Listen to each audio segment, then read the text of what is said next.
Air Force One. It's the designation of any fixed-wing aircraft transporting the President of the United States. Recognized around the world as a symbol of presidential power and prestige. Over the decades, many planes have flown under the Air Force One designation.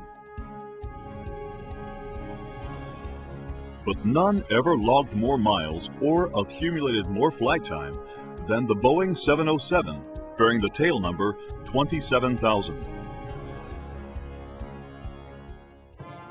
And no president ever put the famous flying White House to more use than President Ronald Reagan. With 211 missions spanning more than 630,000 miles.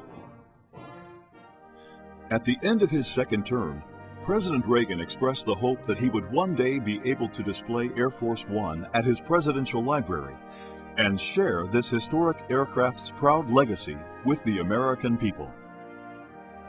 His grand vision finally became reality on October 24, 2005, with the opening of the Air Force One Pavilion at the Ronald Reagan Presidential Library. The process of moving the famous aircraft to the new pavilion was a joint venture between the Ronald Reagan Presidential Foundation and the Boeing Company, the plane's manufacturer. In an effort dubbed Operation Homeward Bound, a team of Boeing volunteers first removed the plane's engines and wings at the San Bernardino International Airport. The disassembled aircraft was then trucked to the library 102 miles away for reassembly inside the Air Force One Pavilion. The Boeing Company supplied all the necessary equipment, tools, technical expertise, and manpower. Today, Air Force One proudly overlooks the Simi Valley from its new home inside the 90,000 square foot pavilion.